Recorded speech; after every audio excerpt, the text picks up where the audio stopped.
Well, good evening, ladies and gentlemen, boys and girls. He's going to take his earplugs off to do a spinny. No, he's not. He's not going to do it. He's not No, doing it. no, I'm not. I can't be asked. I really this week I cannot be asked. Well, you're very welcome along to the Studio Rats Q&A Live, number 267. My name's James Ivy. Yeah, I'm Paul Drew. You all right? And I'm bored of dust. And James got the builders in. It's not a euphemism. That's not a euphemism. We literally do have the builders in, knocking down half the house. And yes, it's a We currently actually can't go through the house because the kitchen, which is where all the work's been done, is kind of like taped off. So if you want to go between the living room and the bathroom or the stairs, you have to go outside and around the back of the house. It's a mission at the minute. Nasty. It's not good. Nasty. I hate having builders in. Oh, it's rubbish. Well, it'll be worth it in the end, in about 7 years' time when I can actually afford to finish it all. Mr. Drew, what have y'all been up to? What have I been up to? Well, I've been released a Tonix video. Mm-hmm. Oh, and a lesson. When did I do that lesson video? Was that last week? End of last week. It was the end of last week. Yeah. So I did the lesson video. Because I thought I'd do a couple of things because a couple of videos of we've had a bit of a tough time on the channel over the last couple of weeks. One because of the Boss PX1 release and the backlash from the PX1. And then I think you did a video that it's like the channel sort of it's doing that at the moment for some bizarre reason, and it was on a down. So I just thought I'd try and do some stuff just to get it on and up. So I did a lesson video, and then you sort of got to do a few videos to get it on that trajectory on the up again. It's really hard work. Don't do YouTube, anyone. Honestly, don't bother. It's hard work.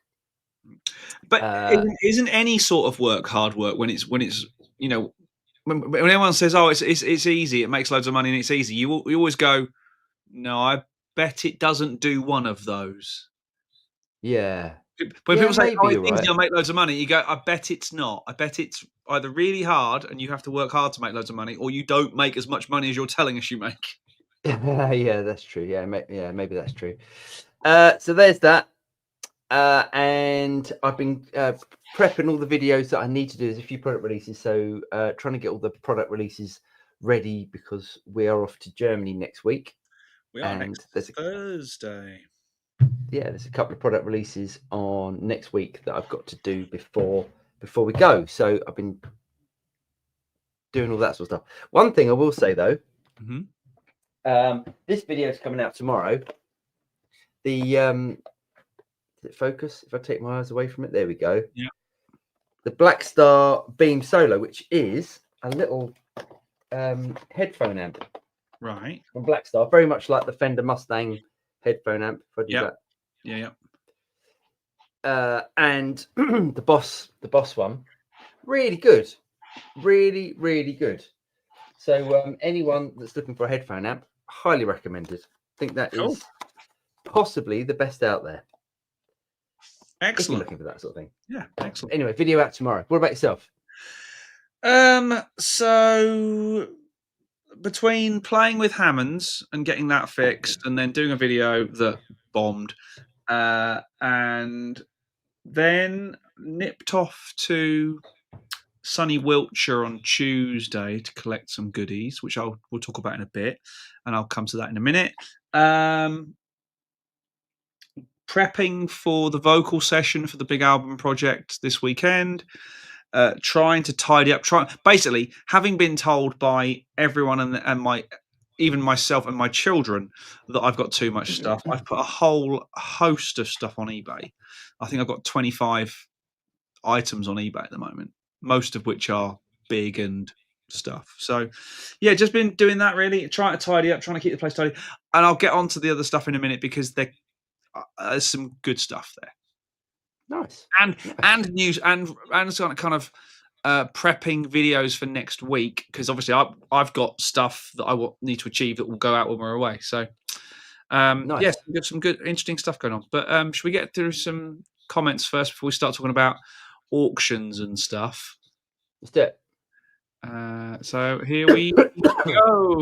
We're off and running. Daniel, good evening, Rat Pack from a cool and cloudy North Carolina. Good evening, Daniel. Hope you're well. It's not only early, but he was early. He was early.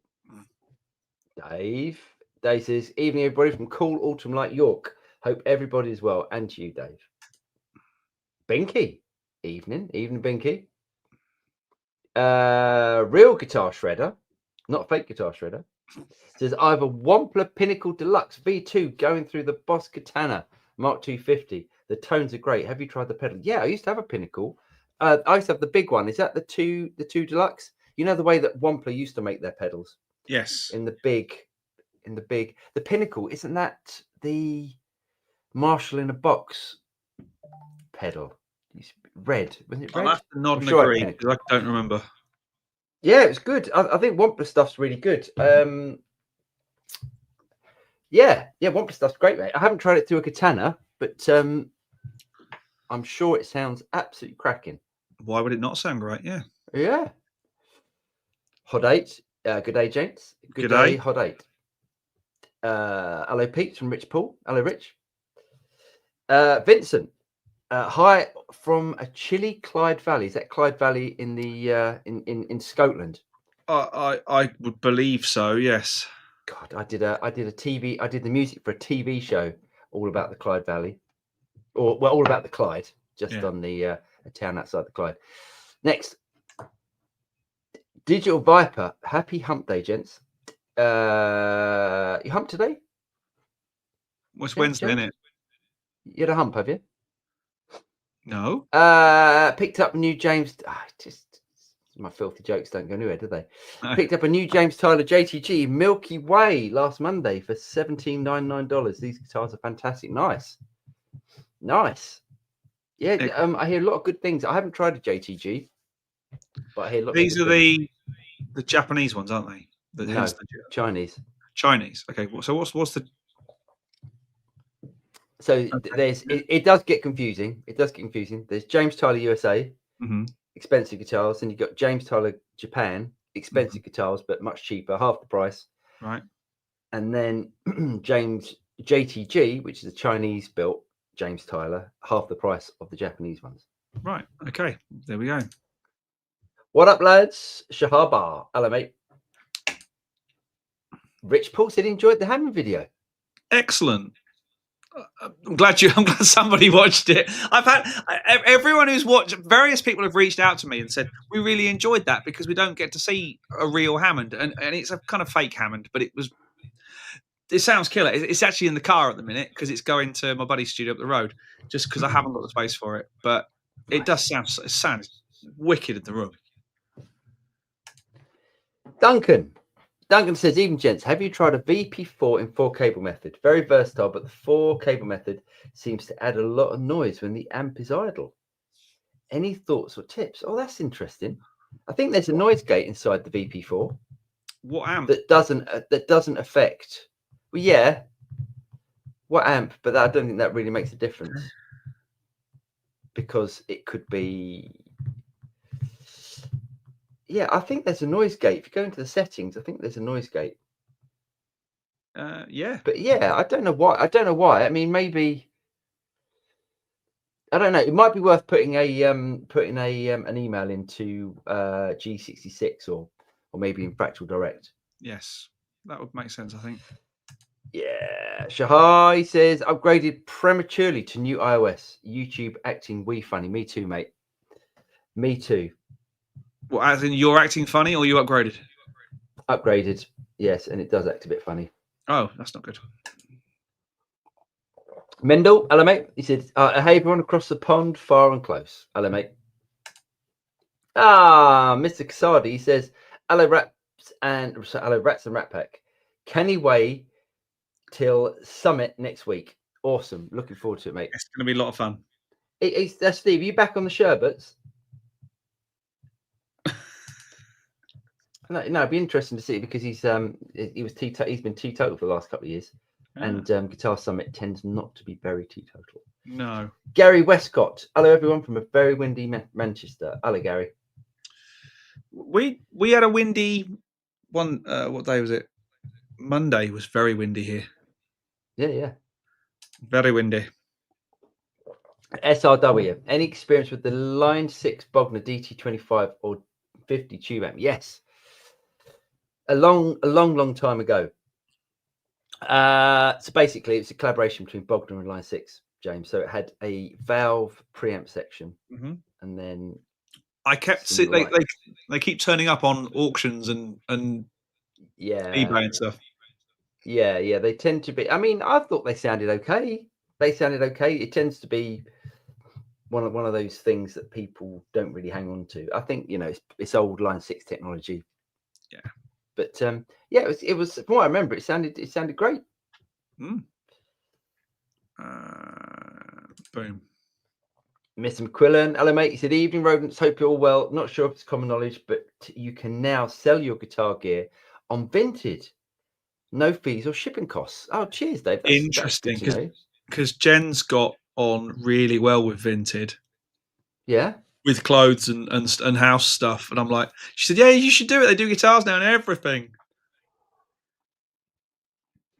Why is there no fees or shipping costs? It's covered in adverts.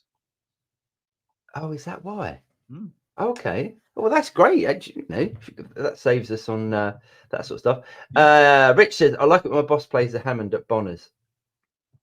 Glorious sound." Nice. It's a great noise. It is a great noise. Oh, hang on. That one. 6 string.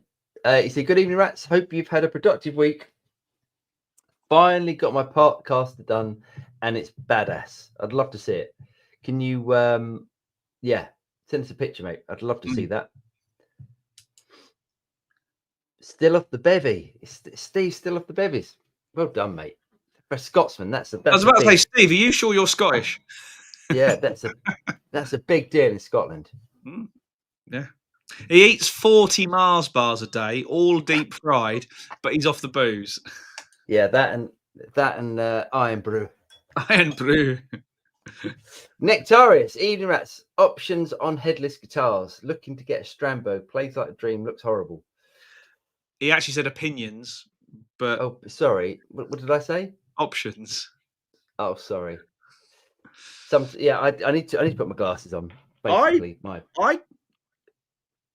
for me, it's all about balance. I don't mean physical balance. I mean optical balance. Because sometimes, like the old Steinbergers that Steinberger, to rip off Danny Satko, sorry. The old Steinbergers I always thought looked great, but they always looked body heavy because the body was quite chunky. And then you had the ones that were like a paddle, and they always looked just weird. But I know everyone said they played brilliant. But I actually think the Strambergs look really nice because the way the body shape kind of balances the neck. So, there we go. Here we go. God, here we go. So yeah, it's. I think it's down to personal preference and what you think works on a guitar by guitar basis. If I'm honest, I'm with you. I think Strambos look like shit. They do though. They're just. It's like. It's when ergonomics takes over from style, isn't it? And it's and you like the Enduro neck. Right. If you do, fantastic. I don't think they sound as good, and this is part of the debate which we don't really want to get into. My opinion is that wood matters and headstock matters and all that sort of stuff. So it doesn't sound the same.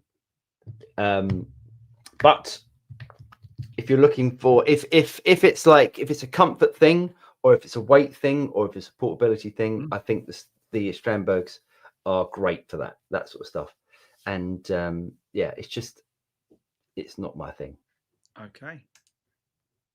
Gary, if you were going to go and buy a Gretsch, nice, would you get humbuckers or single coil? I wouldn't get either. I'd get Filtertrons, which are technically humbuckers, but I would get Filtertrons.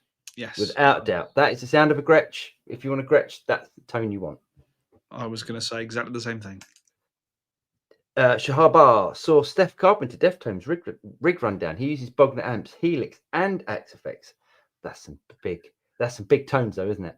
Big noises. Doesn't he doesn't he use like an 8-string or something, and it's all tuned to C sharp or something? It's or B or something. It's well down tuned.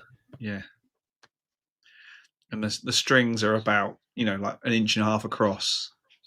Yeah. It's that sort of stuff. Not my thing, but I mean, amazing. Bra M, Rats Rule. Cheers, mate. Your best tone capture, you think? Bang on. How's it sound through a Spark cab? What's your best Tonix capture? What do you think the best Tonix capture is?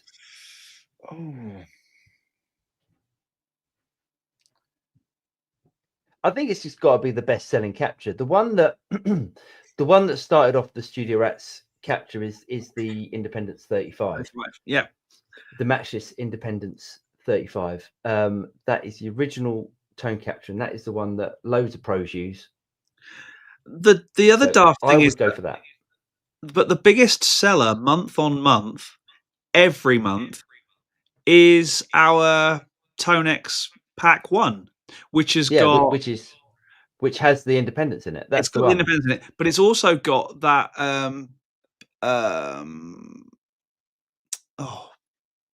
it's got some Marshally tones in it. It's got, what was that red amp, the Cornford, the Hellcat. It's got that in it. That thing sounded cracking. I think for versatility, though, you want that Matchless Independence, and it's great with pedals and stuff. Yeah, works really well. It's really good. I mean, I don't think I could call it. I don't think I could actually say this one is better than that one. They all sound like the amps they came from. Yes, the Matchless Independence 35 is a great amp. We now have one again. It's brilliant. It's never going to be sold again. Anthony Maplethorpe, evening all. My birthday tomorrow. Happy birthday, Anthony. Okay, and yesterday had a trip to Anderton's. Nice. I'm significantly poorer than I was. Gave into the urge for a real amp. Nice. What did you buy? Yeah, what did you buy? We're going to get and there. He says he ended up buying the whole rig. Nice. Good work. I'm going to... Yeah, go down to that and we'll go back to Mr. Bar. And he also says Earthquake devices, audio basement compressor, RC Booster version 2, nice. Hudson Broadcast API, nice. Kingsley Minstrel, use, interesting. Red Wing, Harmonious Monk, nice. Harmonious Monk version 1 or 2. Delverb, wicked. Pedalboard and cables and Magnatone Super 15. Ooh, that is what I'm talking about. Nice. That is a really nice amp. That is a really nice amp. Really nice rig. Yeah, really nice rig. The Harmonious Monk, they're great. Even version 1's great, so it doesn't really matter. But I've got the version 2 and it's awesome. Great stuff. Happy birthday. And happy birthday. I suspect we won't see you now. You'll be playing with that lot. Yeah. Jahal says, want a video of Henning and Steve shopping for clothes together. Needs to happen. Well, Henning, it's easy for Henning. He just goes to an adult baby shop, doesn't he? Because that's what he dresses like. He's a baby. He's a baby. He's a big bald baby. Yeah, definitely. Well, Steve, the thing about Steve is that that's Steve's character on YouTube. Right, how he dresses is Steve's character. Steve doesn't dress like that. Henning dresses like that. But even Henning admits, he said, I only do it because then I haven't got to try to do anything else. I haven't got to remember to get dressed to do a video. I just get up and put these clothes on in the morning. Sorry, Henning. It's you know, with me, I'm like the opposite. See, I have like loads and loads of exactly the same thing because I know if I make a video and then I mess up in the video, I can go back next day and go, I wore a t-shirt like that. I can stick that over the top. Henning, he just dresses like an adult baby. It's gig wardrobe, isn't it? You've got 1,000 good quality black t-shirts. Yeah, it's that sort of thing. Yeah. 6-string, Extreme Creations neck. Ooh, SRV profile and relic, nice. MJT cream over Sunburst relic, Vega trem, Hit Shop tuners, nice. Everything Axe SD pickups and switches. Callahan bits too, very nice. Ebony board, stainless frets, very nice, mate. Lovely. Oh, that's something I've got to talk about. Talking about that. So this guitar, I did a video on this guitar. I think the title of the video was should you buy a modified custom shop Strat? Yeah.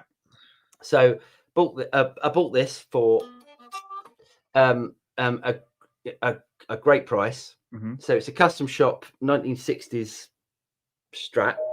Yeah. Had aftermarket pickups in there.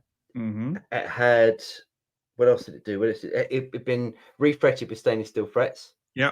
And it'd been refinished. Mm-hmm. And I got it for 1,750 quid. That's good. Like really, really cracking price. Took it. It was just buzzing up the top. I just couldn't get. I couldn't set it up. So it was. I thought, and up the top of the neck, it was buzzing. Couldn't get it to not buzz.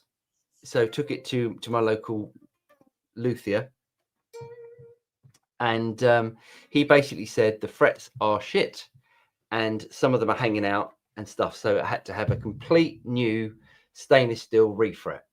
Oh. So as opposed to it costing 1,750 quid, you can add another 300 quid to that. Yeah. But it's now got stainless steel jumbo frets in it, and it's a joy. Awesome. Are the frets as big as the frets on my Strat? My 77. Oh, I don't know. Well, on my other custom shop, that's the biggest frets you can get. Right. On that one. Yeah. That's the biggest frets you can get. So I don't think they can be bigger than that. They're jumbo. I don't know what jumbos, but they're jumbo. They're big. They're big, awesome. Big boys. Yes, very nice. Here we go. Boom. So we can do some pickup videos and that, just to swap out some pickups and yeah, nice. It should be fun. Shahar, do you regret returning some of the amps you captured because you're now unable to remaster them using the updated algorithms? No. I wouldn't say regret. I miss. I'm sad that we had to sell them for the two logical reasons: space and money. Because I would have kept every amp that we'd captured and updated the algorithm. But actually, would I update the algorithm? No, probably not. No, I don't. I think it's quite subtle. It's quite a subtle thing. It's not like it's not a night and day. It's not. I've got to focus in on the dog. You've got to see this. Look at this. Is he out cold? Hold on. Oh, that's. Hold on. I'll focus in on it. Hold on. Is he dreaming? Hold on. Exit. There we go. Look at him. Look at the state of that. Bless him. Hold on. Put autofocus back on. Yeah. No. It's space. It's space and money, isn't it, James? I think that stops us from keeping every amp. And actually, at some point, you have to go, while this is a good amp and the captures are good, do I actually like it? And I've captured a couple. I've gone, yes, these tones are good, but it's not a keeper amp for me. Yeah. I actually don't think. I think that the captures are still good. The captures are still good. You're not going to go, oh my god, that's version 2. No, definitely not. Capture. But going forward from now on, all the captures will be version 2. Yeah. Yes. And at some point, we will update the Kemper platform, and we will update the other stuff. I think as and when it comes along. Yeah. We have to be honest and say Kemper doesn't currently make enough money to warrant the upgrade. It's hardly worth it, is it? No. But hey. Pet, any experience with the signature Greg Koch model? Which one? There's 2, 3. There's 3 that I can think of. Reasonably prices at the moment and may scratch an itch. So I think I did a video on the telly.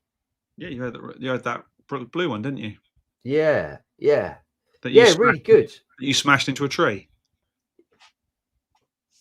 Did I smash it into a tree? You messed up the neck. I can't remember how I did that. I don't know Anyway, how yeah. you did it, but it was you did do a number on it. Yeah, I did. Yeah, I definitely did a number on it. Yes, they're really good. I'm not a massive fan of the pickups. They're the Fishman Fluence Greg Koch pickups. I thought they sounded good. They sound good. They sound good. But then if you plug in like a normal Telecaster, to me, to my ears, I preferred the sound of a passive set of pickups. But that's not to say that they don't sound good. And without the comparison, they still sound great. Yeah. Jabba. It's a good question. Yes. Ali, what do you think about the new Fender Rode 1 guitars? They are coming out. We're talking about this in the news. So in about half an hour, we'll be talking about them. Okay. Jay, oh, that's a nice guitar. Oh yeah, Jay's been on before, isn't he? Any chance for NAM profiles in the Studio Rat store? The Dime Head NAM player is amazing. More accuracy and lower latency than Tonex, even after the V2 upgrade. James? I am investigating it. If they would just make a software capturer, if someone would do it, I would happily pay for it. If someone would make a software capture platform, I would happily do it. Or I even make a GUI front end for the NAM capturer. Oh, it's terrible, I would do it. The fact that you have to go in at code level, it's just no, that's not my thing. It's ridiculous that someone hasn't done that yet. And I'm with James. And until they make it sensible to capture, there really is no point. And I don't think any. So unless you know something that I don't, Jay, that they have made that this Dime Head was a NAM player, isn't it? I'll happily do another round of captures of each amp, as long as it's a sensible thing, because we ain't going to sell as many as we do Tonex. That's just the way it is. Yeah. Great thing about yeah. Leave it there. Yeah. Keith, great show as always. Thanks, mate. I'm planning on getting an FM3 for recording, but the thought of playing one live is scary because of the drunks down here in Florida. Have you tried the Belton GP200 live? I haven't. Well, what I'd do, Keith, I would go and get an FM3 and I'd go and get a MIDI pedal. And then, go and get something like the X-Sonic Airstep. Yeah. And then you can have your FM3 well away from any Chardonnay toting Floridonians. Yeah. And then, you can have a little MIDI pedal, a little cheap, fairly reasonable price, 60 quid MIDI pedal on the floor, changing all the patches you need. That's what I would do. But I would, comparing the FM3 to a Belton is like comparing I don't know, Ferrari, a Ford Escort. There we go. Yeah. Well, yeah. I mean, it's not. It's good. The Belton stuff's great, but it's not. It's not the F. It isn't like Fractal stuff. No, I completely agree. Bogey, I think we are so close in quality of captures already that new software is more of a refinement, really. Law of diminishing returns, not worth it selling your amps, in my honest opinion. There we go. Yeah, I mean, I if I could, I would keep all of them. I'd pile them all up, and they would insulate my house. But in order to buy the next one, I need to sell the last one. Yeah, amps are expensive. Good amps are expensive. Yeah, well, the amps that people want captured are expensive because no one wants to pay for a capture of a PV Bandit. Although, ironically, in the Joe Satriani pack, there is a load of stuff that you would go, "Oh my god, this sounds terrible," but because it's got his signature on it, the Gorilla amp, for example, springs to mind. Oh, nasty. Vincent, my collie Missy. Oh, there's Missy. Look, watching while sitting on my chair, eating a dog choc yum. She has great taste. What Missy. 6 string. Son's birthday coming up. He loves his jam nights. Nice. Thinking of getting him a Bosch GT1000 core. Thoughts? 450 I'm an FM3 guy live, but found the GT1000 pretty good. Recommend any alternatives? Well, Lee's probably the best person to comment on all of that, because Lee has had countless GT1000s and bought and sold them, and a couple of FM3s that he's bought and sold. I think he's using the FM3 now. Thanks, Lee. Lee's using the FM3 now, but the GT1000 core is great. It's yeah, to me it's like comparing it. It's like comparing the who was it that was comparing the Valton stuff to the. It's the GT1000 is great, especially in the core, especially 450 quid. Bargain. Does it compare to an FM3? No. But would your son love it? Absolutely. Yes. Okay. Boom. Fishman. Use my Morningstar MIDI control to control the FM3. Worked awesome. Gives you access to more scenes that way too. Nice. There we go. Great. Morningstar. I don't know how much a Morningstar is. Probably quite expensive. You know, it's way more expensive than say like a Airstep, Exonic Airstep. But you know, cool. Yeah. Very nice. We're done. We've done. Should we talk about new acquisitions? Yeah, come on then. Yeah, because James has been keeping this from me. Because right. Go on then. So a couple of things turned up this week in the post. Okay. These are for a video that I'm doing for the main channel and JTT. So this turned up from our friends at Headrush. Oh, what's that thing? This is the core. So I had the Flex Prime. This is the core, which can do all the capturing technology inside it. So no more software. Oh, cool. Very nice. So this rocked up. And the reason this rocked up is because they've just released this little puppy. Oh, look at you with all the gear. Which is basically this is called a VX5. It is their vocal processor with kind of, so you can basically drive your harmonies from your guitar input. Okay. But it's also got Antares Auto Tune in it. So awesome. It's got a mic in. Microphone input, guitar through, microphone in, microphone out. Is it a preamp in there, or is it? It's a preamp. The whole ship. It's got phantom power on it. Yeah, it's really, really cool. Great. And it's clearly built for the stage because it's metal and solid. And I had a quick play with it today. It's awesome. Video coming next week on this. Really, really cool. Cool thing. Hey, I tell you, would like that. Lee would like that because Lee's taken over. You know, sadly, Lee lost the singer in his band. Yes. Lee is going to be taking over vocal duties for the band. So I wonder if something like that would be good for Lee. Very, very cool thing. But it can also do your harmonies as well from the guitar input or from an audio input. It can work out your harmonies and stuff. Very clever. That's really clever. I'd like to see that. And it does a really good job. I mean, I've done demos with the kind of, you know, the TC Helicon stuff years ago, which was good, but I always thought the vocals sound a bit processed. Oh yeah, very processed. Now they don't. The processing in there's quite a lot of juice. Awesome. I look forward to hearing that. Yes, very cool. So that'll be coming next week.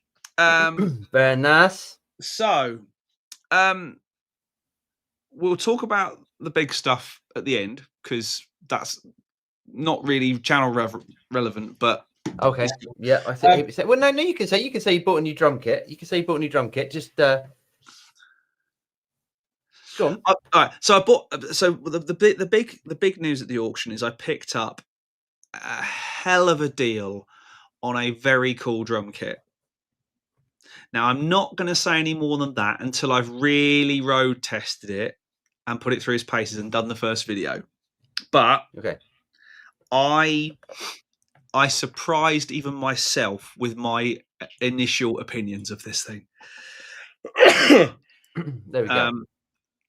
So moving on. So, there'll be a video next week on it. Okay. Right. So first one, this came up and I know they're good, but I also know that the price I got it for, I can flip it really quickly, really easily. And this is.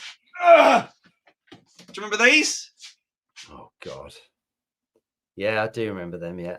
Trace Acoustic. This is absolutely mint. It has that is in never, good nick, isn't it? it has never seen the outside world. Awesome. With a flight case, Wow. which is 60 quid. God, that's great. Um, I mean, when I say great, you could use it as an FRFR. Exactly. It could be an FRFR. It could be your garden stereo thing. Yeah. Yeah. Yes, it could. Yeah. For that sort of money, yes. Nice. Yeah. So that has gone on eBay just because I can flip it really quickly. Okay. Now, the thing that I've wanted one of these forever because every single bass player I know has either got or had one of these. Right.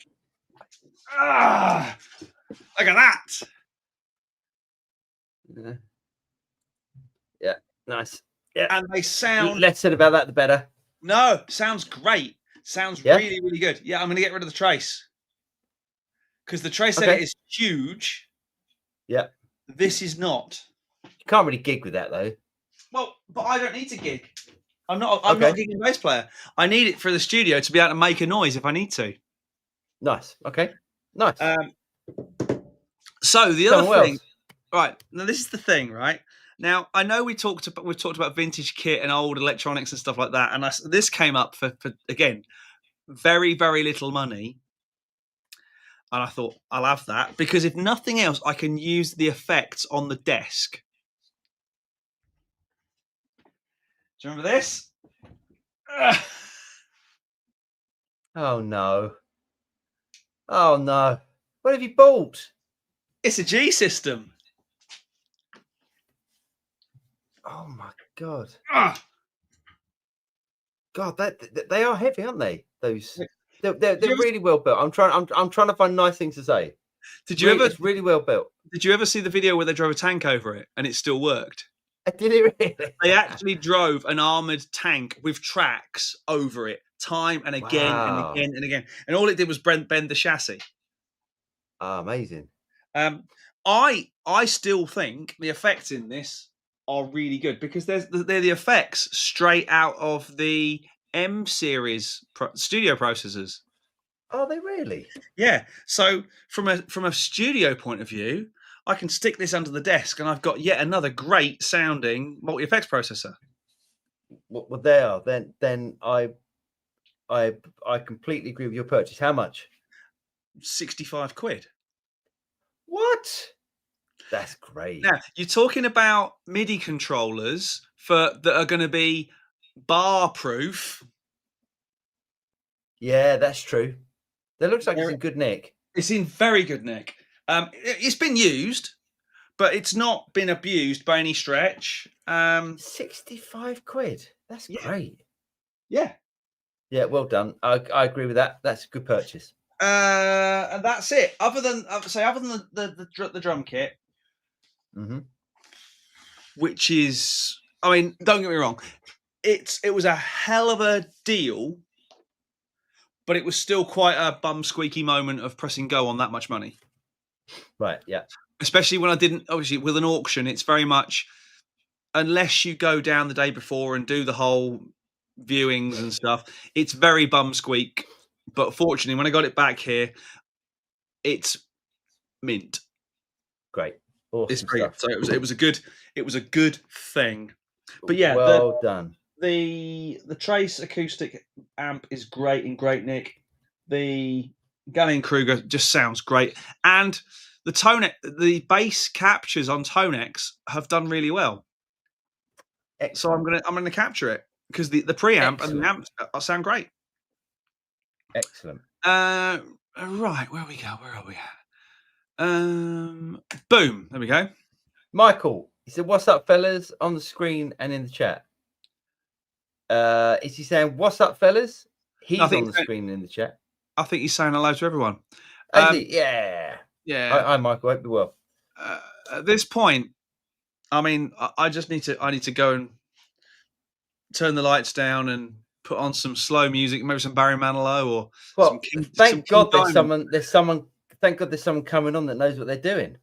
Ladies and gentlemen, please give it up for Vinny the Axe. Ah, here he is. You all right, mate? Yeah, how's the volume? All right, All good. Perfect. good. Who knows what they're doing? When they coming on? Yeah, that's a good point. But yeah, where is Phil? I don't know. Unbelievable. This is unbelievable. How are we working? Yeah. So did you see my purchase, Vinny? No. I was trying to listen, and I was trying to drive through traffic, and so I didn't see. I'm going to try and lift this up again because my God, it's heavy. Oh, is that the TC? Yeah. Yeah, that's the one that drove over with the tank. That's exactly I remember that video Yeah. that they did with the tank. Yeah, they're awesome. Can you bypass the amp modeling? There is no amp modeling. It's just effects. It's just effects. Oh, I thought it had like amps and No, stuff. It's basically delays, reverbs, pitch effects, modulation, compression, and a filter. Then you can use it to you can use it to amp switch. It's got amp switches in it, and it's got loops in it. Right. Oh, how many loops? Actually, really, it doesn't do the one. If you wanted effects that were controllable from it, you got a Nova Drive. Okay. I thought they were good, but I mean, if you've got an amp that's got a great distortion circuit in it, you just run it from here. Great, nice. I think the little Nova delays are pretty good, and they're still sought after. Yeah, I had all the Nova pedals at one point because I was working. I did a show and worked for them. I did a show for TC Group at the time, and said I'll work for gear. Nice, that's cool. Always doing it. What are you up to, Vinny? Let's see. I just did a video. I did a video on the Petrucci guitar. Yes, I did buy some stuff. A couple of things. I bought I in the end I don't like the pickups in the yellow Ibanez. Yeah. I think they sound muddy. Listen, I went through probably a week of I have DiMarzios in both gems and DiMarzios in the Petrucci. So I went in rotation to all 4 guitars just to make sure I'm just not, because it's not name brand, I'm not hearing something that's not there, right? And I will tell you that between the Gravity Storm pickups, between the Dark Matter pickups, between the ones that are in the Petrucci, the Dreamcatcher, and I don't know, what is it, Unicorn, whatever the hell it's called, what was Dreamcatcher and Rainmaker. I don't know why I can't remember that. They all have clarity, regardless of their gain, their EQing, or whatever. The low end is not flubby on any of them. Some are darker than others. But on those Ibanez pickups, I do not like them. And so I've been hemming and hawing about what to order for that. And a lot of things went through my head. I was going to buy Lindy Fralin ones. I was going to buy Lawlers and contact them and have them, do a high gain one for that. And then I just said, you know what? I'm going to put DiMarzios in it. And I got to stop looking at all these different models because that guitar came from, obviously this one isn't, but that guitar came from an 80s era. What would be the pickup that if you put it in there in the 80s, what would it have been other than the Ibanez brand? It would have been a Super Distortion. So I bought a DiMarzio Super Distortion, and for the neck, because it's got that single coil slot, I ordered a Air Norton S twin blade thing, and they should jive pretty well, and I know it'll be an upgrade. So the next video will probably be me wiring those in, and I'm going to try to do a before and after. Not that you could tell anything on YouTube, but I will try. Nice. Right. Very nice, mate. Cool. Let's keep going then. Boom. Tommy G, have you guys ever used a Fender Tonemaster Pro? No. We've for some reason tried. I've reached out to them. We've tried everything. I like the idea of it. I really like the idea of that thing. Yeah, I know that we've got a lot of poo-pooing on it because of the firmware and all this other stuff, but for whatever reason, I think that guitar speaks to a guy like me who likes simplicity and without spending ages programming anything.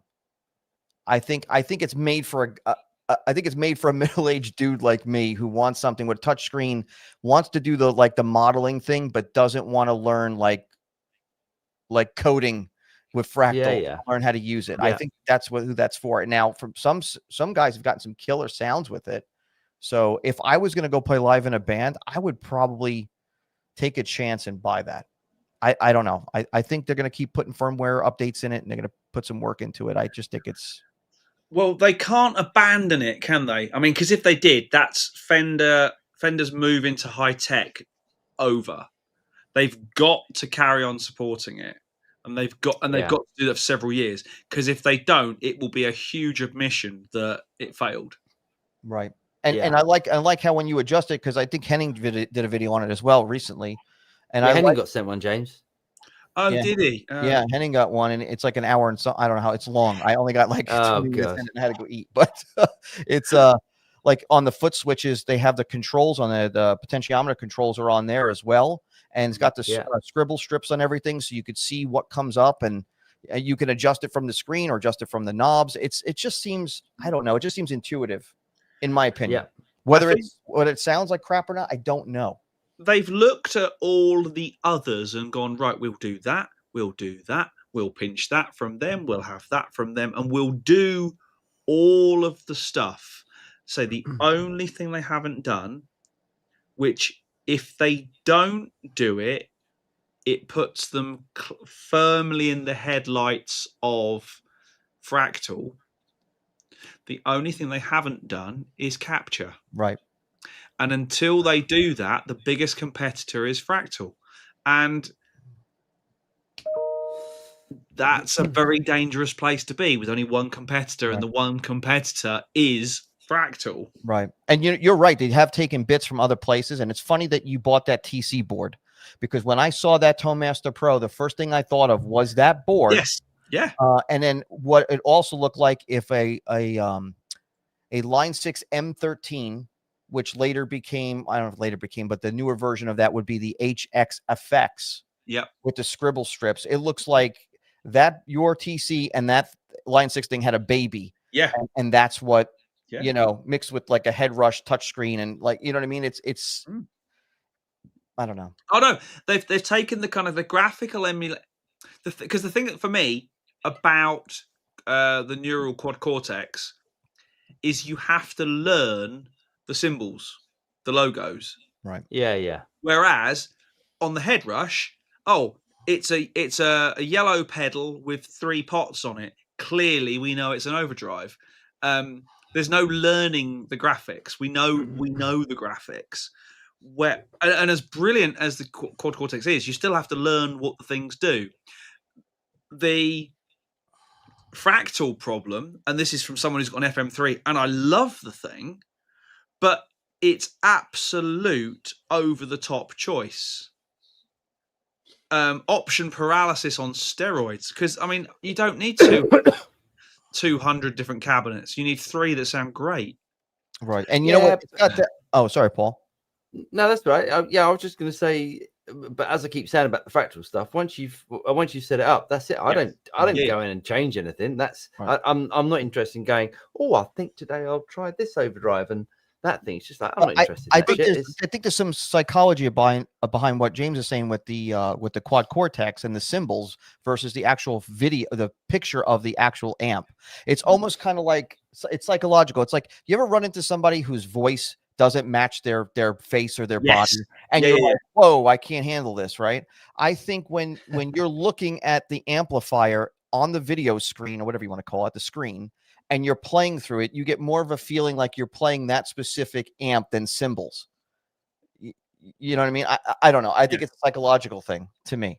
Yeah, I understand what you're saying. I mean, to be fair, all of them sound great. Head Rush, Quad Cortex, TC stuff back in the day, 11 rack, the FM3, FM9, they all sound great. They've all got a thing. I mean, I think it was Dave Stewart of the Eurythmics, and he was talking about keyboards, said there's no such thing as a bad sound, just not the right sound. Yeah.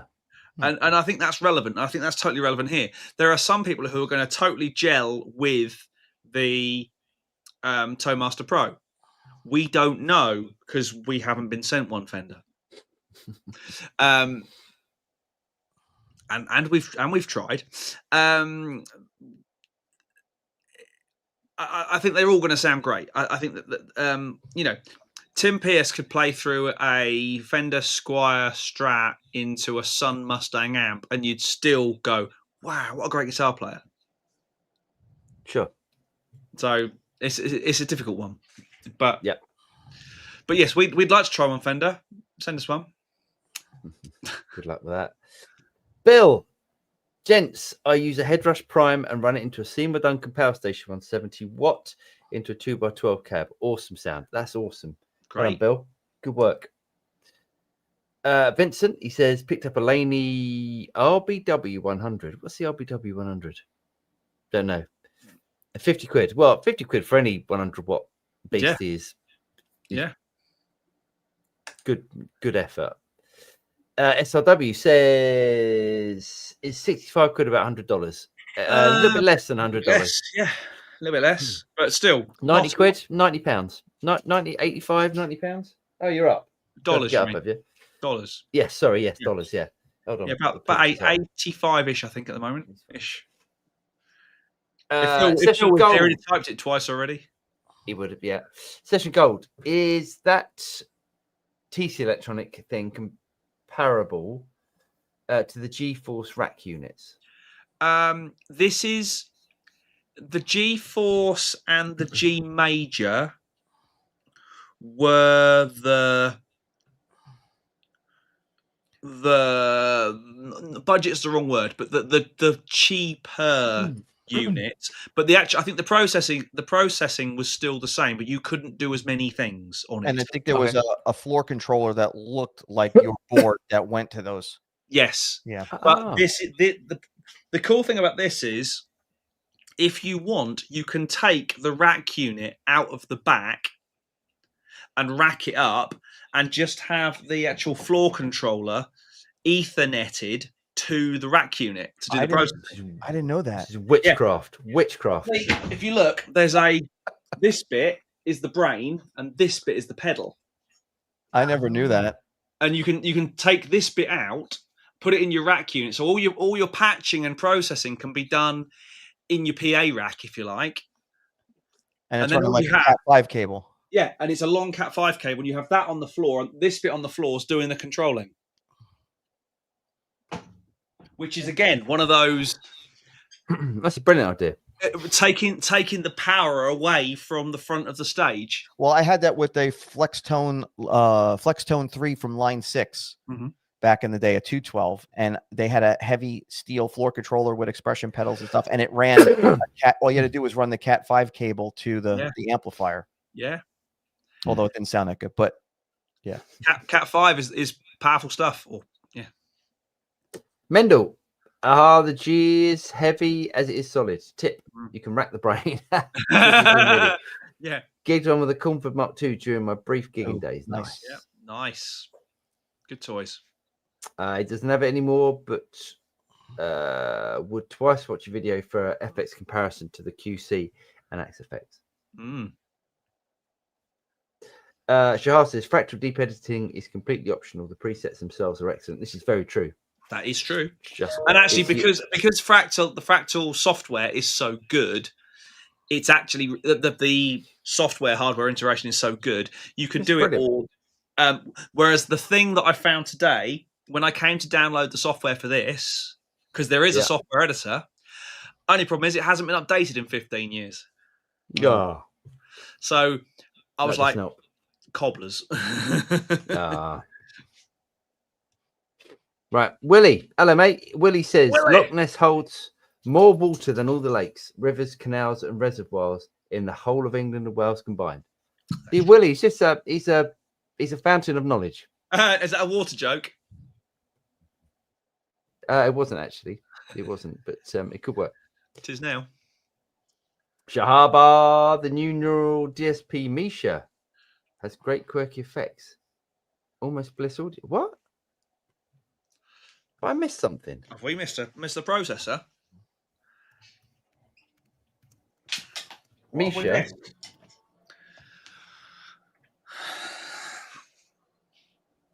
does not appear to be a product. Okay. There is nothing that I can find on Neural DSP Misha. Okay. There's Shahar, nothing. help us out. Send us a link or Yeah. something. Yeah, I don't know what that is. Mm. Section Gold. Agree, Shahar. Bar the fractal is dead easy to use with the editor, and the factory presets are the creme de la creme. Yep. Because they haven't overcooked them. Agreed. They're brilliant, yeah. Vincent, what piece of kit would you have available now to use in your early guitar days? What piece of kit would you have available now to use in your early guitar days?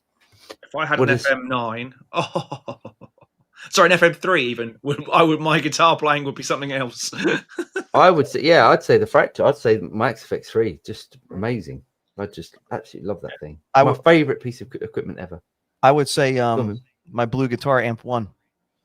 There you go. I still am in love with that piece of equipment. It's probably some of the money best well spent at all the guitar tomfoolery that's happened over the last 30 years. It's a great unit. Great it was so James and I are over in Germany next week, so we'll go and see if Thomas has finally, like he promised, finished the Ampex. Yeah, last I spoke with him, he was working on testing the door, the flap door on the unit. He's he's genius level, that cat. And he was telling me that, I can't sell a product if somebody opens the door 30 times and then the door breaks off. So he had a guy at a lab that was going to have it automated where they were going to open and close that flap door on there to the controls. Like, I don't know how many tens of thousands of times to make sure that it's the right hinges and everything. Other than IKEA, he's the only person to do that. And in a music hardware world, I guarantee nobody does it. Yeah. So we just went it out, didn't we? Chris, Vinny, totally agree on your thoughts on the Tone Master Pro. Been thinking of getting one. I'm also a middle-aged man who wants simplicity with tactile controls. Nice. What, babe? Graham, I often get option paralysis for some gear, so I've gone back to mainly a few pedals through an amp. I gave my modeler to my son, who's off to uni. Nice. And I'm playing more than tinkering again. Very nice, Graham. Yeah. There is something to be said for, guitar, cable, amp. Right. Nice. Michael, I've never had a person say that doesn't sound like a guitar and amp. I had people say that sounds like shit, though. Excellent. Michael also says VG99 does the same with the FC33 Cat 5 cable as long as you want. I know you hate MIDI guitar. Yes. FC300, nice. Yeah.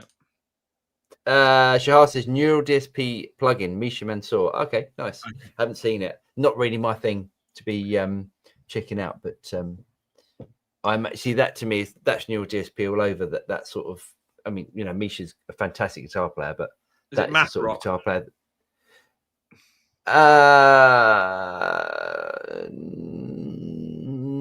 No, I wouldn't. No, it's not math rock. No, it's more sort of genty, heavy stuff. That Okay, yeah, not our thing musically. No.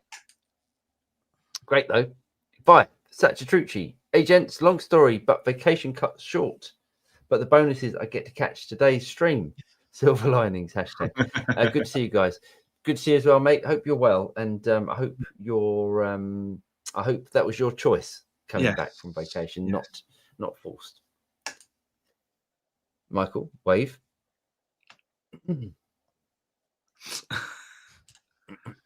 Dave says, "You guys remember pedals?" Yes. Yep. Got a few of those lying around. Moving on. Yeah, I need to sell some pedals. Joe, Passion Tone, see you in Germany next week, guys. First round of me. Nice one, Joe. We'll look forward to it. You guys are going to have fun, and I'm going to be here. Yeah, mate. You should come. You can still come. I can't. It costs a fortune. Nah. It's like going into orbit, leaving the United States to go over to Europe. It costs so much money to break out of the atmosphere. Orbit's closer. Yeah.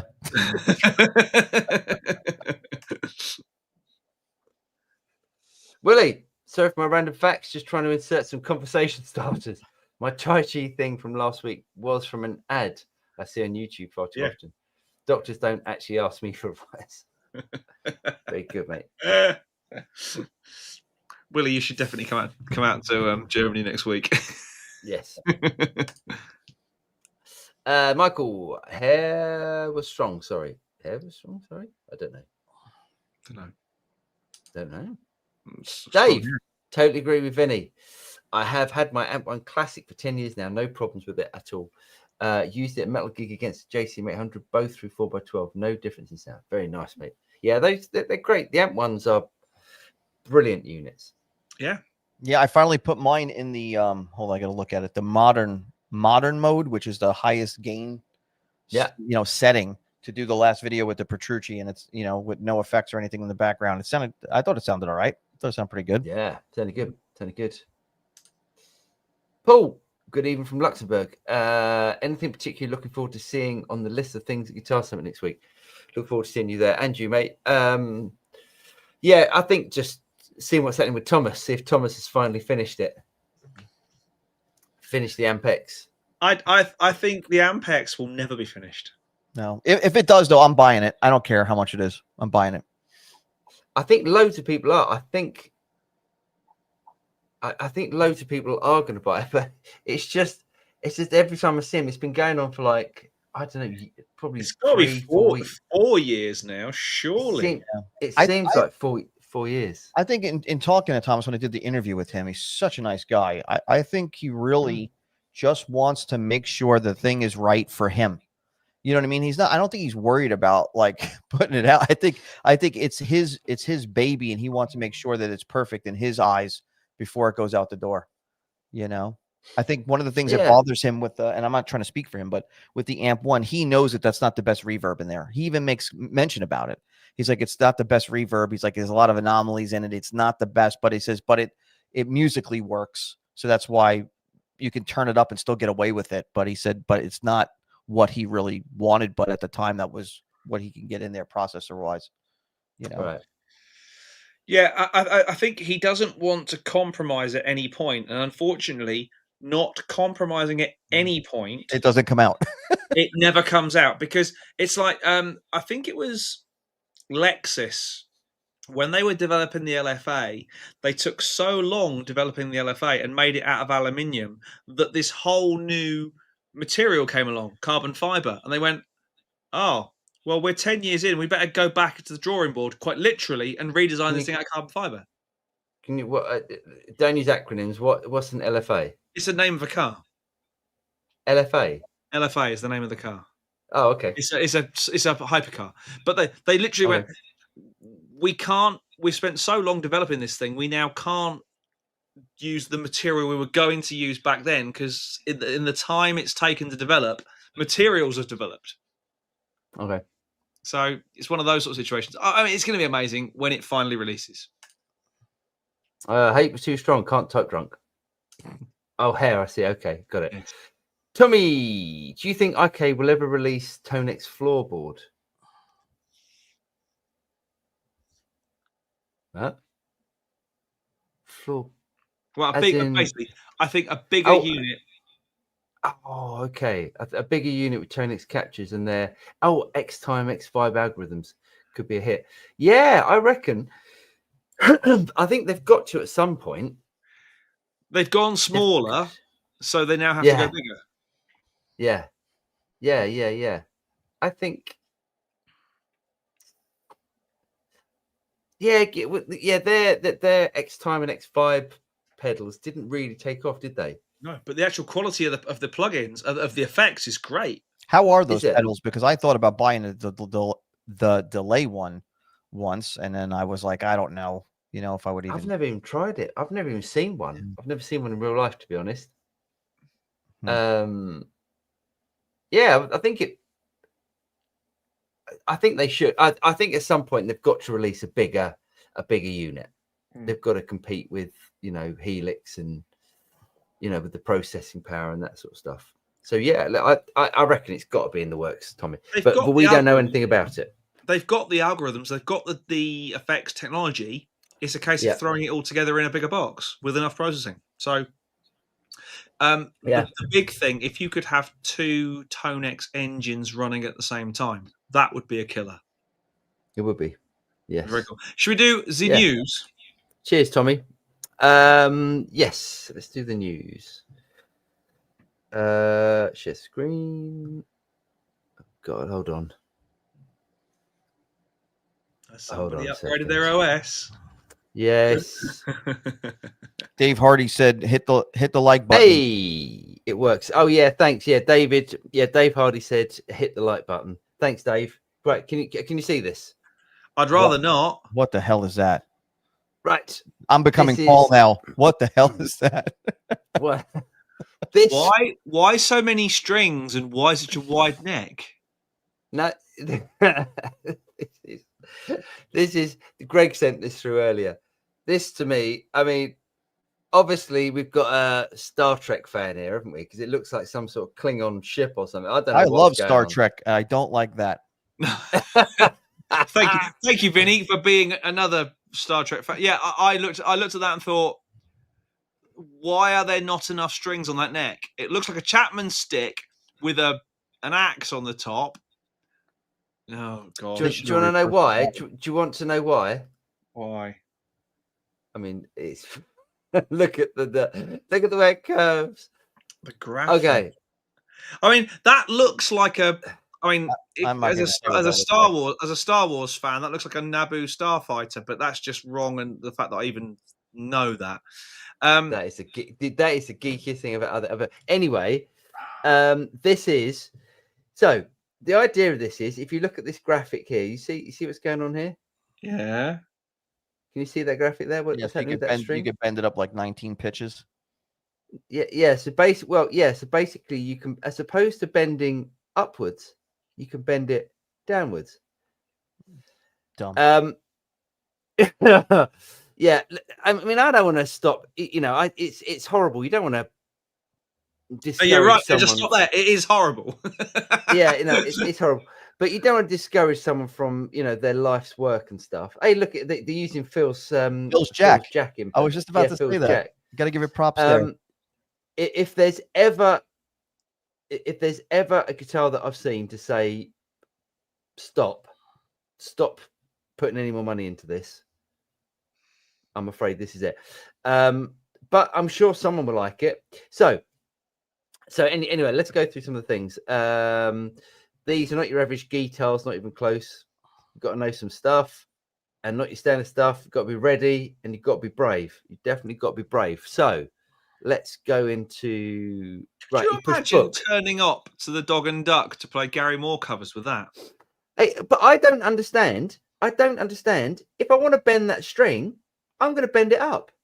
Why would I want to bend it down? Anyway, but this is because you can. Yes. Yeah. Okay.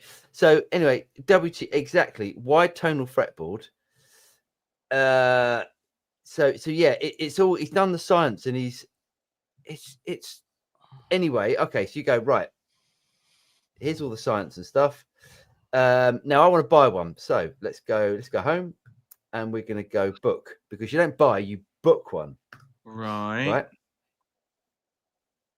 And it goes down at the bottom. So every revolution begins with a sacrifice. What now looks like a Klingon battle axe was once a humble S-style guitar. It was but blah blah blah. Own it. 10 grand. Mate, you are bang on. Oh, hold on. What's going on here? Oh, that's not very good, is it? So now it's gone to some Amazon thing. Basically, yes. Oh no, that's the inspiration. Sorry. So it is 10 grand exactly.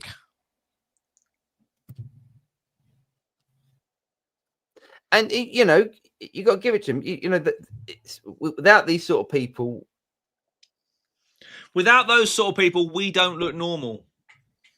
Yeah, but without that sort of, that's very true. But without these sort of people, you know, innovation. He's trying to innovate, and you know, good luck to him and stuff. But that is everything. Everything to me about that is no. The problem with that is when people innovate, they assume innovation means weird. all too often people assume innovation means different. You can innovate by still keeping something aesthetically pleasing, and I'm afraid Yeah. for me that isn't. Well, you know, Yeah. my thing is dealing with guitars for all these years and talking to other guitar players, right? You hear them say things like, "Man, I wish I didn't have to take the neck off to adjust the truss rod." Fair Mhm. point. Yeah. Spoke truss rod, Yeah. right? Or one at the top Yeah. of the headstock. Man, I wish this jack was in a better location, like the Brian Moore from back in the day, or where the gem is located, or even Sully Guitars has got a Concord that he's got the jack up in the top horn and has to route all the wiring across. It's killer, right? So okay, that's a problem. I've never, ever, ever, ever, ever heard anybody say, "Man, I wish the fretboard was 20 acres wide so I can bend the note downward towards my feet." I've never heard anybody say that. It's just weird because it's the only benefit of that is if you want to bend. See, if I want to bend the thick E string, I'm going to bend it. I'm going to pull it down. If I want to bend the E string, I'm going to push it up. I don't. But now you understand. don't have to. Now you can bend the thick E string up. This Why? is the beauty of the situation. Now you can bend it up, and you can bend that little thin E down. Now, you know what? I could see and maybe they'll take this option here, is if it was fretless. If this thing was fretless, the weirdness that you could pull off with that would probably be, I could understand it then. I guess I could just, I don't know. I just think I don't like the way it looks aesthetically. I think it looks horrible. And you know me, I have a backwards bright yellow guitar that can power a small city. But the thing is, there are people who have tried weird and got it right. Gus, for example, Steinberger, perfect example Steinberger of that. did weird and got it right. That's Even back in the day, we looked at Steinbergers and went, "Oh, that's cool." That's a Steinberger bridge right there. Yeah, it is, isn't it? Yeah, it is. But I mean, maybe if you're a 14-year-old metalhead, you're But it looking doesn't at even. no, but you might be looking at this going, "That's amazing." But the thing is, a 14-year-old metalhead looking at this going, "That's amazing," doesn't have 10 grand to throw at guitar. I don't think. But it's not even that. It looks like something that would have been played by Venom back in the 80s or something. Do you know what I mean? I mean, like Venom as in the band, not as in the movie franchise. As in, do you know what I mean? Yeah, Venom. Yeah. I mean, like Vinny, like I'm sure BC some of the Rich. bands that Vinny loves would. Yeah. Yeah. Like actually, yeah. Like the BC Rich your King Warlock. Diamond would love that. Yeah. King Diamond would love that, mate. Yeah. Got to give it a chance, man. Yeah, I don't know. I just don't care for that. I don't think it looks aesthetically nice. It's very weird. That is probably the weirdest thing I've ever seen. Anyway, what's next? Oh yeah, and then again, talk about weird things. And Talking about weird thing. Gibson. Is that the Henning shirt edition? I was about to say, I didn't know Henning and Gibson are paired up. There'd be a kitten on there That's somewhere, like a brilliant. cat or something. That'd be brilliant. No, this is Mark Jacobs. So this is Gibson collaborate with designers. It's the thing I don't get about it is it's obviously a flat top Gibson. So you would the flat top Gibsons are normally they're the cheaper Gibsons, cheaper to produce, blah blah blah, and all that sort of stuff. They got these weird designs on it. I don't know who's going to buy it. What artist? I don't even know what that crap is. It's Mark Jacobs. Oh. So a fashion designer. Why don't they? So how much? Go like Louis Vuitton and all those other companies that like everybody knows the branding. Well, Mark Jacobs is quite a big name, I would say. Yeah, he is over yeah. here. Okay. And it says actually US fashion giant as well. So it must be. I don't know where Mark Jacobs is from, but Did they make clothes for men? I mean, primarily not. No, okay. Handbags mainly. So how much do we think this is? 25 grand. Is it a custom shop or no? No. This is just. I'm gonna say they're $37.99. See, Vinny's got it pretty much. Oh my god, I'm on point tonight. I'm on point. He's on point. So here's my thing with this. Have you seen this? Look at this. Hold on, before this. Do you want some Gibson picks? 6 Gibson picks for 22 £22.63. No, No, no. Jesus. So this is the thing, right? I'm all for innovation, and I'm not knocking anyone who's trying to push the envelope, all that sort of stuff. I'm sure that Batwing thing, the Batcopter thing, I'm sure for $10,000, its production value and its finish and fit and everything were perfect. I bloody well hope so for 10 grand. Yeah. When you are a company such as Gibson, who do have some QC issues, spend the money on fixing those first before you start teaming up with fashion designers to make guitars that no one's going to buy. Well, I wouldn't say no one's going to buy it. It's going to be, fans of Marc Jacobs and stuff that's gonna hang on someone's wall, or maybe it's a rich mum that that wants to let their kids. Here's a present for you. Control out and actually sell lots of guitars that are really good and really playable, rather than some gaudy toss like this. Hey, it's gaudy toss. I completely agree. Right, next. Sorry, Gibson. Sorry. Just sorry. No, I agree. I mean, I agree with you. I think you're right. So Fender releases the Vintera 2 road worn anti-aging Fender style.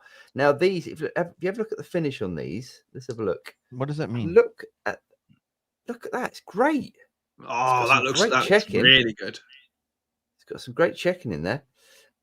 These are, so I think the Vintera stuff is the Mexican built stuff. I think it's always been very good whenever we've played any. Yeah, they are. Made in Mexico.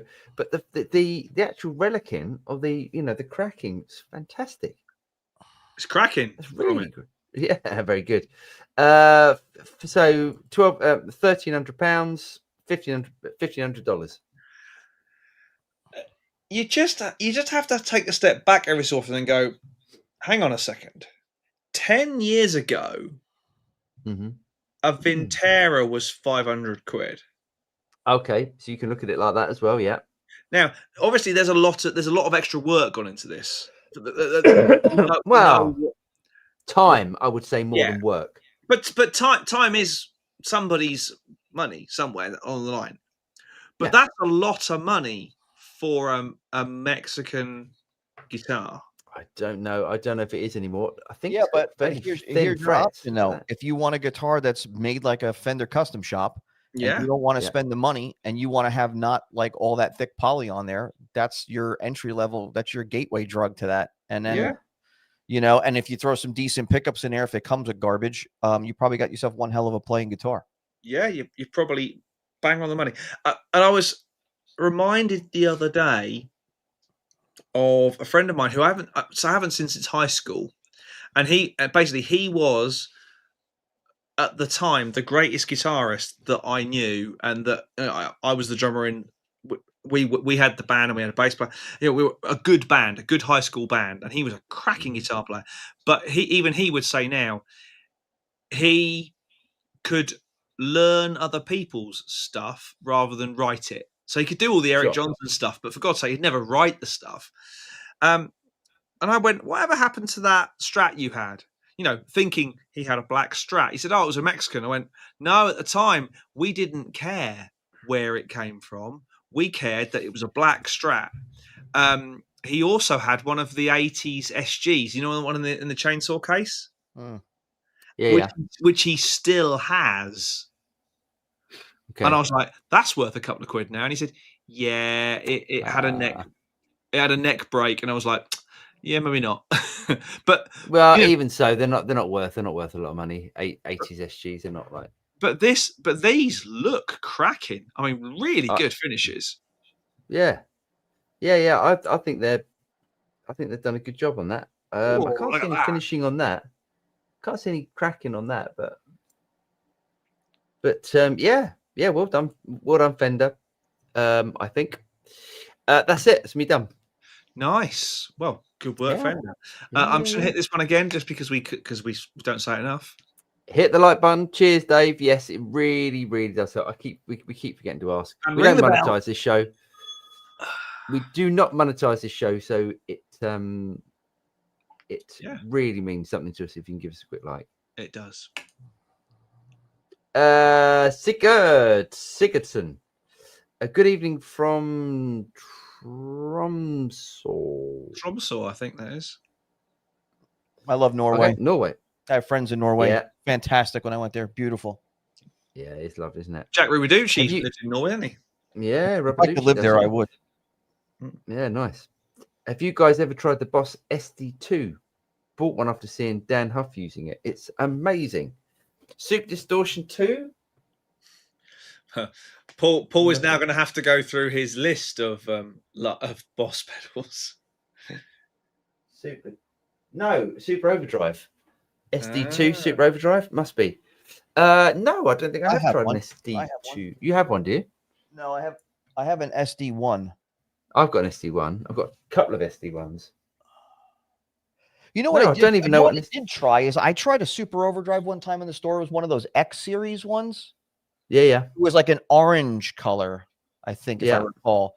And that had a lot of gain in it, man. That was like almost like I thought it sounded damn cool. I was playing it in a shop in a small amp. I thought it sounded awesome. Was it an X1 or was it a Waza one? No, it was before the Waza stuff even came out, I think. So It was- digital one then. When It the was X one's X1, digital. yeah. I thought it sounded cool. Digital. Great. Nice. Very nice. Paul C looking to go all in on a beautiful PRS. Awesome. Very nice, mate. Just Very make sure you expensive play it. and- Don't just look at it. Yeah. I just got rid of my Santana. Did you? Yeah, It's all gone. gone. I'm actually thinking about getting rid of the Mayer one too, the Silver Sky. Oh yeah. Yeah. Yeah, mine went this week as well. My Silver Yeah. Sky went. Which guitar could do it all? You can't. Which PRS could do it all? Oh, I see. Which PRS could do it all? I would say probably the Grissom one Yeah. or the Paul's guitar one. I hate to say it, I had that one, and the only thing guys I didn't like is those proprietary weird shaped, like football shaped pickups. But Yeah. that had a really cool tonal options in it. If it all depends on what you're looking to play, though, man. Like you can get a CE24; those are cool too. I mean, Yeah, that would Yeah. have been my shout. Would have been a CE24, but purely because in my recent experience, that's the best all rounder. I think they're beautiful, but I never keep one. I don't want to scratch it. I don't want to do anything with it, which is just weird. I don't know. I'm exactly the same. I feel exactly the same way, and I would say the CE24 as well. Only because I like a Or- bolt on. The SAS was great. That was a brilliant guitar. 3 pickups, really, really good sounding pickups. It's a proprietary. It's the proprietary pickups that Yeah. the same as Vinny. I just don't. I don't want to be restricted to what Paul Reed-Smith wants me to play in his guitars. Yeah, but I think you and Vinny are the outside of the envelope. Not everybody goes, "Oh, I don't like these Okay. pickups." I'll give you I'll give you an example of that. So you go, I love God, this bridge sounds great. The middle in the bridge sounds great. Every time I switch to the next position, I hate the sound of it. But I change the pickup. Well, you can't. Yeah, With every other guitar, you can do that. With Mm. every other guitar, you can do that. And why should we be restricted to what Paul Reed-Smith thinks we should like, as opposed to what we like? We don't get that choice. You don't get that choice with the Narrowfields, with the 530, the PRS 513, yeah, and you're those right. little weird, and the Paul's guitar, the little weird shaped pickups, because he doesn't want you changing the pickups. There's no other reason apart from he doesn't want you changing those pickups. this There is can't why be. I can't stand like when Fender puts a humbucker in a Strat and it's got the 2 adjustment screws on the bass side, and then you want to change it to Oh, yeah. something else, but now you got to drill a hole through the pick guard and ruin it because the pickups that you buy most likely they're not going to have that dual screw leg sticking off the pickup. Same thing with Seymour Duncan with their Trembucker. You want to buy a trem spaced humbucker from Seymour Duncan, and they sound fantastic. But now their humbucker in Trembucker format is wider by measurement constraints than all the other companies that do it. So now sometimes that humbucker will not fit in the pick guard that you have because it's physically wider than all the other pickups. Why is it DiMarzio can make enough space and not change the outer dimensions? And so does everybody else, Sir and all those guys. But Seymour Duncan is still hell-bent on that. It drives me crazy. So it's like all these little things that just like, I don't know, why can't you change that? Why can't you, you know what I mean? So every time I want to put a Trembucker in a guitar, I have to jam that thing in the pick guard, or I have to route out that hole a little bit wider. Same thing with Kiesel.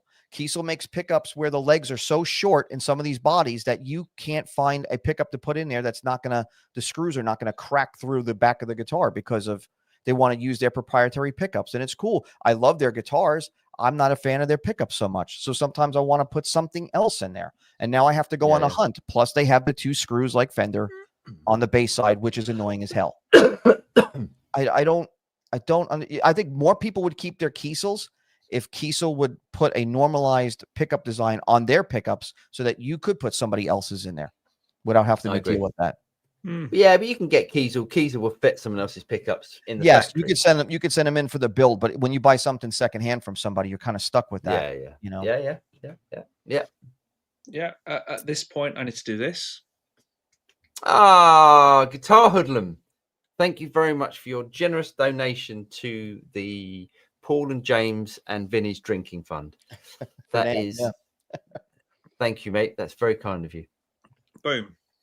Vice Trucci, the Neural DSP Misha plugin has cool microcosm type effect, which will be fun and inspiring when it gets ported to the QC Cortex in 2032. Very good. Well done. Very good. Jim, I put an older Crate PE12H PA speaker on top of my Marshall 4x12 1960 cab and mic'd up the Marshall, and I did not get better tones from my amps and modelers. Sorry, he put an older Crate P12H PA speaker on top of his Marshall 4x12 1960 and mic'd up the Marshall, and I not get better tones. I'm a bit confused. I think what he's saying is that he basically had a PA speaker running his modeler, and he mic'd up the Marshall with an amp. I'm guessing, and you couldn't tell the difference between the PA and the modeler and the amp and the Marshall. It's what I'm reading. How did you get that from that? I didn't entirely. I'm kind of making it up, but yeah, explain a bit more, Jim, if that's all right. And then actually, let us know what you mean, Jim. I'm a little bit confused, but I'd love to find out what that's about. Michael, peace out, fellas. Peace out, Michael. Indeed. Vincent, Lexus F Sports Apex. Thank you, Vincent. There you go. Jim. Same one again. Same one again. Yeah. Gary, Deftones is such a unique band. Music, the music just has some weird groove to it. It does. Bit of chatting going on. Jay, can we delete that or not? Can we ban them? I think we just ignore Twitch. I think we just stop going to Twitch, mate. Jay, Paul C. PRS semi-hollow special would do it all. You had one of those, didn't you? I did. Looked like a pair of jeans on the wall. Yes. No. That was the hollow. That was the full hollow one. That was beautiful.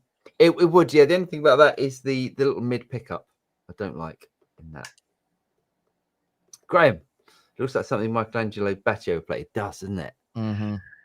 That Taurus guitar thing. With both hands.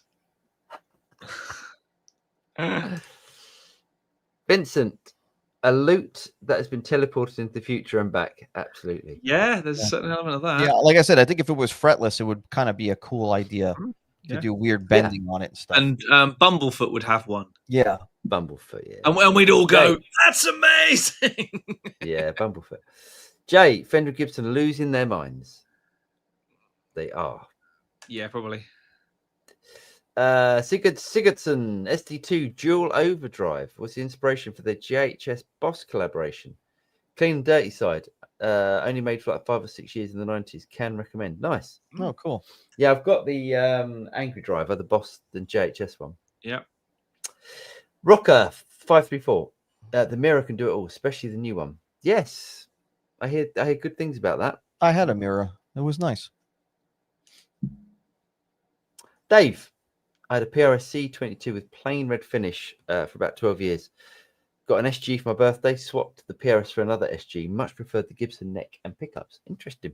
Yeah, I always find I think that's the thing about the PRS pickups. I think I'd always change the pickups. There's a Top Gear quote, and it's James May saying, you go to Munich for a holiday and you go, this is brilliant, everything's here and it's fantastic, but you don't come away going, I wish I'd gone back to Munich. You go to Florence or Pisa or Rome and go, these places are beautiful, and if you look too closely, they're actually shitholes, but they're fantastic. And that's where PRS are Munich, Fender and Gibson are Rome or Florence or Pisa. These places where you go, oh, there's soul and there's vibe and there's all these things, and yet PRS are still brilliant guitars. They just haven't got the. Oh, they're brilliant. Yeah, no, they're absolutely brilliant guitars. Absolutely, really, really. Now well the pickups in the Santana were great. They don't sound like a typical set, you know what I mean, like that you get with all the other models. And yeah, it was a good guitar. It was a really nice guitar. Acquaintance, buddy of mine is actually the one who got it, and he's into more vintagey stuff, and I think he's gonna do well with it. You know, it went to. I had Jeff McElwain on. He was doing some video, and he had a PRS. I can't remember which model it was. I think it was a Grissom, and he changed the pickups to Ron Ellis pickups. And I thought it sounded amazing. First time that I thought that first time that I've heard that of a PRS and gone, that sounds absolutely incredible. Right. And I think a lot of, you always hear the saying like PRSs have no soul and they have no whatever. Right. And I don't think that's the case. I think it's just the EQing of those pickups. You know, the guys doing the testing and doing the EQing of those pickups must hear a certain way. And it just maybe doesn't jive with certain people. Like for me, like Lawlers. Lawlers are EQ'd for me. I love the way that they sound. You know what I mean? And then just there's certain pickups I just don't care for the way they're EQ'd. And I think maybe that's got something to do with the Paul Reed Smith guitars. Like I could tell you that there's been, even though my crappy playing, there's been times where I've played at home and, I'm sure you guys have experienced that where you have this like moment where you're playing, you're like, wow, that was my top form for that moment or whatever. And I'm really grooving with this. And I've had that with a lot of guitars, but I've never had that with a Paul Reed Smith guitar. I've had it in this bunch here. I've had it with the K-Line. I've had it with the Nash. I've had it with the Woody Gem that I've had, but I can't say that I've had that with the Mayer. I can't say I experienced that, so I don't know. Bill says I've got PRS Swamp Patch Special with the 5815 LTs. Now they are the PRS humbuckers that I like. Yeah, and the Narrowfields, and it has every tone that is HS. It's HH and S guitar. It's become my number one. That's fantastic. It's great, great guitars. Nick Torres says, where do you sit currently on the Strat versus Tele debate? Oh, I think I have both. I think if I had to have one guitar that does everything, it would probably be a Tele. It's funny you still say that though, because you've only got one Tele at the minute and you've got about 1 million Strats. I have. It's true. It's true, because I can't find a Tele there's no point in me getting another Tele. There's no Tele that's better than that I've ever played. So that's why I keep my custom shop Tele, but I never play it. I have to say Strat. For me, it'd be Strat. I mean, I had 3 Teles at one point, and none of them were at the same level as yours. But I had 3. I've now got 2, and the red one is not. It's a Mexican, I think. I've got a Mexican Nashville Telly, which is just a fantastic guitar, and I've got that Japanese Telly thin line. And if I want to do a solo on a track that's got that lovely, rich, oozy thing, that's that Telly thin line with those wide buckers. Do you know where the They're split. Hang on, I'll get it. It's easier. It's easier than trying to explain. You know what? While he's doing that, and we're looking at his TIE fighter, I've come to the realization, especially when I talked earlier about getting the pickups for the 540p Ibanez, is that I had to stop myself from buying another set of pickups that sound like my other guitars. Because then what's the point? I'm trying to have like a variety. Yeah. You know what I mean? I know, but it's like, but we want that. That's what, if you find something you like, you want everything else to sound like that. And it's tough. We talking about Narrowfields. Well, what are they? Wide, what are they called? No, they're not narrow. Sorry, wide feel. What are they called? Wide buckers, wide something. No, they're called. God, yes, whatever they're called. Someone will tell us in a minute. This Japanese thin line for solos just sings. I don't know why. Awesome. I don't know what it is. That's a phenomenal guitar. Anyway, moving on. Boom. Jim, he says, no, delete that post with the error. And I did get better tones from my amps and modelers. Nice. Oh, okay. Jay, where is the customary girls in the chat room comment? It's true. Where is he? Well, where are the girls in the chat room? But that's a whole nother debate. HG, I'm curious what you guys think about the middle position sounds. 2 humbuckers, Strat, Telly, etc. Some people like them, some people don't. What do you think of them? And is there any that is a must-have? Yeah, Telly middle position, awesome. Strat middle position, never use it. 2 humbuckers, I use it only because it is the clarity, the more sort of clarity, clean sort of tone. I use it and wind. I use only since playing with you. On a Les Paul now, I use the middle position and wind a little bit of the top, a little bit of the neck off. Nice, but that's about it. Yeah, cleans up. And a Strat never. Strat. The only point of the middle pickup is for 2 and 4, as far as I'm concerned. Philippe, try close up. Ooh, what are we talking about? Don't know. Willie, the other day I was telling my Geordie friend that every time I fart, it smells like coconut. His response was Bounty Man. Very good. Well done, Willie. Guitar Hoodlum. Seems that the guitar people want is a Gibson PRS. Yeah. Wide range. Thanks, Willie. Wide range. Yes. Thanks, Willie. Well done, Willie. Cheers, guys. David, he said, you have a lot of great custom shop guitars. Have you ever had any Masterbuilt? Yes, I've had.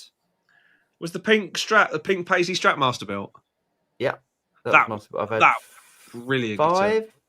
5 or 6 Masterbuilts. Yeah, great. And that the green Strat, the green Telly with Filtertrons wasn't it as well? Yes, that was a Masterbuilt. That's a great guitar. Yeah, that was great. I've had that. I've had the. Oh my god, I've had loads. Yeah, really great, really great. And then I got, I had a Masterbuilt, and then I wanted to exchange this for something. I know I swapped this for one of my Masterbuilts and some money, and I just preferred this guitar to any of my Masterbuilts, so that's why that I've kept it. Yeah, sometimes it's not about. Sometimes it's not about the financial value of the instrument. Sometimes, sometimes it's about either how you play it or how it makes you play. Yeah. I swapped my Santana for the Petrucci, and even though the Santana is worth a little bit more money, I've already put more hours on that Petrucci guitar than I ever did on the Santana. Awesome. So. I do want a Petrucci, I have to admit. Yeah, it's awesome. I have to say, I'm really surprised. Ali, I got one of the road-worn Fender early this year, and it's my first proper guitar. but I quickly realised I need an HSS, but not sure if I should upgrade it or swap it. Don't want to regret it later. You've got to be really careful with the HSS, I would say, because on some fenders, and I've even had HSS custom shop fenders, and the humbucker just hasn't worked. And I don't know what it is. I don't know if it's like the dual pot thing. I honestly don't know what it is. But I would. What would you do, Vinny? Go on. I would, in your case, the Road Worn, probably a good guitar. And if you're enjoying playing it and the neck is good and the frets are good and everything, my suggestion is unsolder that whole pickguard assembly out of the guitar and put it to the side if you decide to sell it or not. And go get yourself, if you don't want to do a lot of electronics wiring, get yourself a pre-wired pickguard from DiMarzio or a pre-wired pickguard from Seymour Duncan and throw that in there. And they have ones that are set up HSH or have mini humbuckers in them that are single coil size, and I think you'd be plenty happy with that. And if you don't like it, you unsolder it, you sell that pick guard, you solder the other one back in, sell the whole guitar, and then start all over again. Great shout. I think that's a really good shout. That's a really good shout. And I'm guessing those the Road Worn fenders are probably going to be swimming pool routed anyway. I would have thought. The Mexican ones. I don't think so. They're not. You don't think they are? I don't think so. I think they're routed for all singles. I think I'll have to look it up. I can't search as fast as Phil, but I'm going to try. Okay, yeah. It's basic. I mean, Fender do this on their Mexican. I'm sure on the Mexican ones they're routed 3 single coils. Are they? Oh, shame. Okay, so that's going to be difficult to put an HSS in that unless he puts a single coil sized humbucker. Duncan makes an Everything Axe one that's got all their like a mini 59. It's got a duck bucker in the middle, so you can get those position 4 and 2. And there's a bunch of them, right? All kinds of preloaded, pre-wired pick guards that you can get. I'd and also just take your guitar into a guitar shop and then just go and try it, compare it against an HSS. Yeah, but I love single coils. I'd much rather play single coils than I would humbuckers. I think they cut through better. Alnico 4 humbucker in a Strat bridge position is splendid. Nice. Good shout. HG, thanks for answering the middle position question. Anytime, mate. Welcome. Dave, believe it or not, my most versatile guitar I own and gig is my Mexican Charvel Sandemus HSS. Nice. Very nice. All the pickups in the Charvel are seen with Duncan's. Nice. Yeah. Good stuff. Believe it or not, we're there. Damn. We're there. Yeah. It's time for this. Stupid comment of the week.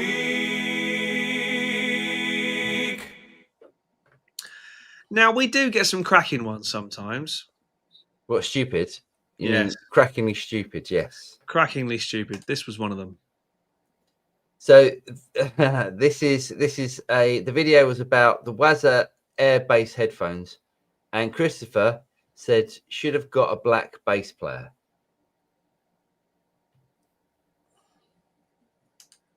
What Enough the hell? said. What a stupid comment of the week. That's what it was. If the last week has proven anything to us, that there is no space in society, be it guitar, be it politics, be it whatever, for that sort of crap. So quite frankly, just jog on. I just love it. It's just such a stupid question. So stupid. Just stupid response. Last one. Vinny, the Deactivator X sounds good in Ibanez. Yeah, I looked at it. Thanks, Keith. I was searching for weeks, man. I looked at the stats on everything, and I just went, you know what? I'm going to go with the OG Super Distortion and just hope for the best, you know. And really, the Super Distortion is not as hot as what everybody thinks it is. You know, that was the pickup back in the day in the 80s, where if you wanted to upgrade your guitar, and you were looking at that was it. That was what all the Iron Maiden boys had in the bridge, wasn't it? Yeah. And I recently found out, because I watched a little documentary on it, that because they came out with the double cream, and patented it or copyrighted it or whatever, trademarked it. That's the word. they did the double cream because nobody had that back in the day, and they wanted to.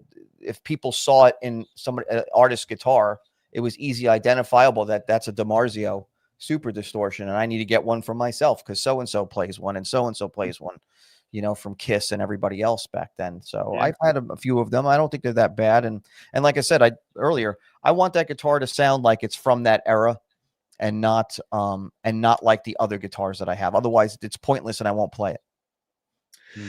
This is one of the things I always find when we're doing captures of amps and stuff, and you think, there's no way that Bad Cat is going to sound like a Fender JC 120 or a Red Plate, and yet I find myself dialing in the tone the way I like it.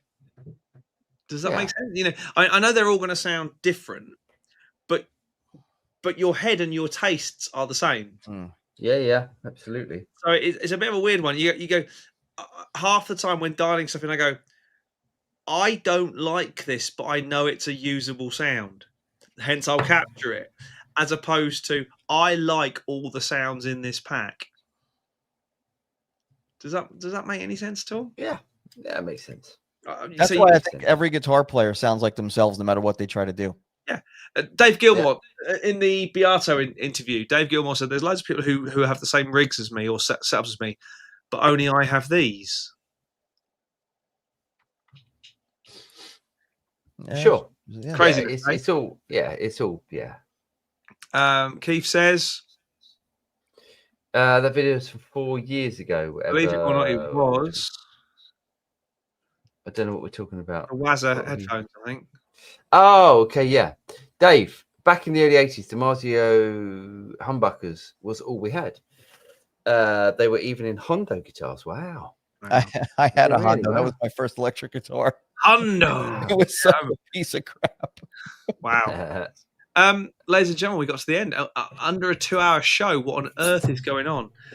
Thank you all for joining us this evening. Thanks to Vinny the Axe, the legend that is Mr. Vinny the Axe. My dear friend and colleague, Mr. Paul Drew, and me. Yes. We'll see you next week for the pre-Guitar Summit special. Yep. I've just decided to call it that because Nice. it will be. If you're going to be at Summit, please do reach out, say hello, buy us a pint or a coffee. Buy us a pint or a coffee. It's a bit presumptuous. No, just come and say hello. Yeah, come and say hello. Even if we're busy, still come and say hello because we're never too busy.